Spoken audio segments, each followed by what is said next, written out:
Bonjour, j'espère que vous allez bien. Aujourd'hui on se retrouve pour une nouvelle vidéo. Et oui, je suis habillée comme les vidéos précédentes parce que là je me fais un dimanche où je tourne toutes les vidéos parce que comme je pars bientôt en vacances, j'ai pas forcément envie de laisser la chaîne comme ça. Et du coup j'emmagasine plein de vidéos et sûrement que quand vous verrez cette vidéo, je serai en vacances. Aujourd'hui et pour la première fois sur la chaîne, j'ai envie de vous parler et séries et livres. Récemment je me suis regardé une série mais je l'ai fait en 4 nuits. Je commençais une saison à 22 h, je la finissais à 2 h et j'ai fait ça pendant 2 week-ends. Et elle fait partie de mes séries préférées, c'est Scam France. Sûrement que certains d'entre vous la connaissez, personnellement je l'ai découvert grâce à Nine de la chaîne à lecture de Nine qui en parle mais tout le temps. Et je la remercie. Et en fait cette série est adaptée d'une série norvégienne du même nom, Scam qui veut dire honte en fait. Et donc j'ai regardé la version française qui est disponible sur France TV, je vous mettrai le lien en barre d'infos. Et j'ai vraiment adoré. En fait c'est une série où on suit une bande de lycéens et à chaque saison on suit vraiment un personnage ou un couple principal. Et grâce à ces différentes saisons, à ces différents points de vue, dans cette bande de jeunes on aborde plusieurs thèmes qui sont importants à aborder quand on arrive à l'adolescence. La saison 1 qui est personnellement celle que j'aime le moins parce que je ne me suis pas attachée au personnage principal qui est celui d'Emma. C'est une saison d'introduction où il n'y a pas réellement de thématique mais on parle de premier amour au lycée notamment. On parle d'harcèlement un petit peu, on parle de tromperie, on parle de confiance, on parle d'amitié ou de désamitié en quelque sorte. La deuxième saison que j'ai adorée, on suit Manon qui est une jeune que j'aime énormément dans cette saga même si elle m'a un peu déçue dans les saisons d'après. Là on parle de harcèlement, de cyberharcèlement notamment. La saison 3 qui est vraiment ma saison préférée, mais je l'ai adorée, mais quelque chose de malade. On suit Lucas et Elliot et on parle d'homosexualité, d'homophobie malheureusement qui va avec, aussi du sujet de la bipolarité. Et cette saison est magique, l'alchimie entre les deux acteurs, j'ai rarement vu une alchimie pareille et c'était juste un truc de fou. Et enfin la 4e saison, on parle de religion, de foi et de racisme. Parallèlement à ces personnages principaux dans les saisons, on suit d'autres personnages qui font aussi aborder d'autres thèmes. Par exemple Alexia qui est une jeune femme que j'aime énormément, qui nous fait parler de la thématique de la grossophobie. C'est aussi une série où on parle de la consommation de drogue et d'alcool chez les ados. Avec des sujets plus légers, on parle aussi de colocation. Encore dans des sujets plus durs, on parle de divorce. C'est vraiment une série pour les jeunes qui parle aux jeunes. Et c'est pour ça que je voulais parler avec vous aujourd'hui. Déjà, si vous n'avez pas vu cette série, que vous êtes un ado, un pré-ado, un jeune adulte, franchement, c'est une série qui peut vous parler. C'est une série que j'aurais aimé voir plus jeune en fait. Et c'est une série qui aurait pu m'aider à mieux appréhender les années lycée, même si au final ce sont des années qui se sont très bien passées pour moi. Mais je trouve que c'est une série importante qui parle de sujets qui parlent aux jeunes et pour les jeunes. Et c'est de ça que j'ai envie de vous parler aujourd'hui en vous parlant de livres qui abordent des thématiques qui parlent aux jeunes et pour les jeunes. Ainsi, je vais vous présenter 3 livres que j'ai adorés, qui sont des coups de cœur monumentaux.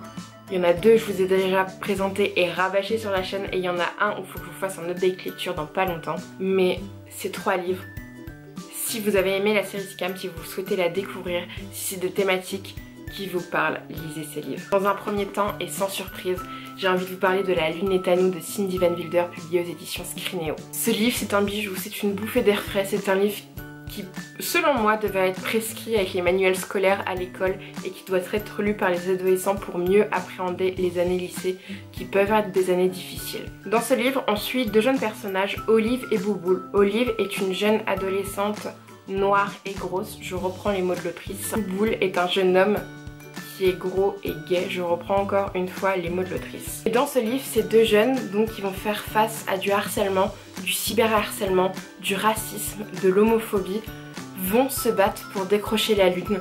Et ces 2 héros, ces 2 modèles. Et franchement c'est un livre que j'aurais aimé lire avant le lycée parce que il apporte des messages véritablement importants. Il nous montre que même si on est victime de cyberharcèlement, d'harcèlement, de racisme, de grossophobie, d'homophobie, et ben on est un héros et on peut parler, on peut partager notre voix pour essayer d'améliorer la société actuelle et pour nous se sentir mieux. Et on n'est pas forcément des victimes en fait, on est des héros. Et ce livre prouve qu'on peut être des héros. Et ce livre est juste incroyable et juste génial. Et je vous le recommande à 2000%. S'il vous plaît, lisez ce livre. Deuxième livre que j'ai envie de vous présenter qui fait partie de mon top de l'année passée. C'est Autobiographie de Christina Loren, publiée dans la collection New Way de chez Hugo Roman. Dans ce livre, on va suivre Tanner, un jeune lycéen qui va s'inscrire à un concours d'écriture dans son lycée qui est parrainé par le gagnant de l'année passée, Sébastien. En écrivant sa nouvelle, en évoluant dans le lycée, Tanner va tomber amoureux de Sébastien. On apprend très vite que c'est réciproque.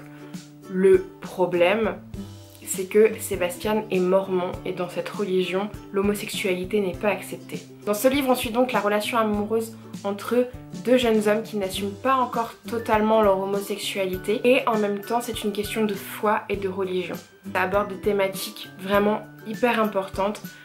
Malheureusement, on parle d'homophobie dans ce livre, mais c'est un livre plein d'espoir qui, je pense, peut aider plus d'une personne à s'assumer. Et c'est vraiment une très belle histoire, un merveilleux roman qui parle de sujets qui sont malheureusement sensibles et qui ne devraient pas l'être à mon sens. Et je pense sincèrement que beaucoup de personnes devraient lire ce livre parce qu'il nous fait comprendre que l'homosexualité ce n'est pas un mal.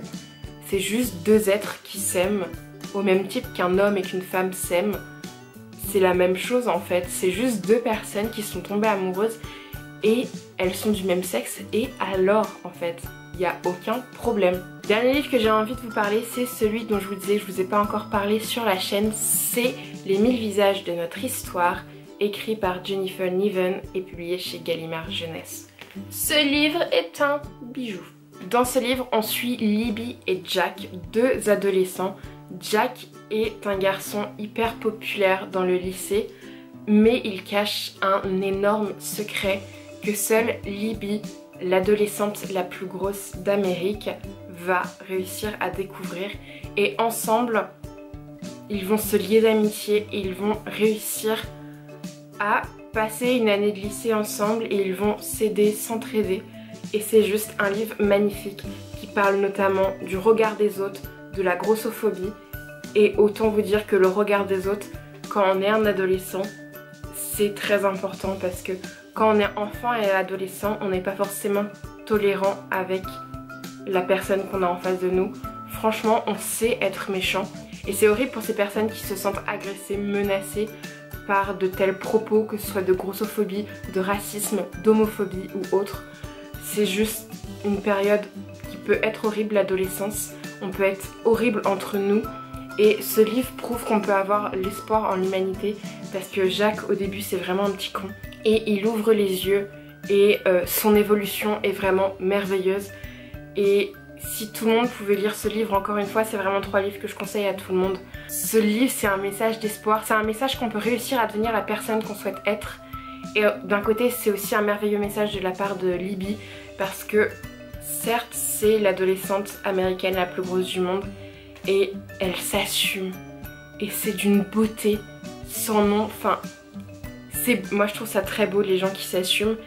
Et dans cette histoire avec la plume de Jennifer Niven, c'est juste assez incroyable la manière dont elle s'assume. Le regard des autres, c'est un peu comme Olivia qui était dans La Lune est à nous que je vous ai présenté précédemment. Ce sont deux jeunes femmes fortes, ce sont deux modèles et qui nous transmettent le message de assumez-vous comme vous êtes. Elle porte la voix féminine en elle. C'est juste assez incroyable de se sentir soutenue par des jeunes femmes, des jeunes personnages fictifs qu'on a envie qu'ils soient réels. Tous ces personnages, on a envie qu'ils soient réels et qui nous soutiennent. Et franchement, des fois j'ai l'impression qu'ils m'encouragent parce que ce sont des personnes exceptionnelles et je vous conseille de lire Les 1000 visages de notre histoire qui est incroyable. Voilà pour cette vidéo, série, livre qui parle de sujets importants à aborder, qui ne devraient pas être des sujets tabous et parfois des sujets qui ne devraient même pas exister au final, qui sont à destination des adolescents mais qui sont en réalité à lire même encore adultes. Ça permet aussi d'être peut-être plus tolérant, de mieux comprendre une situation.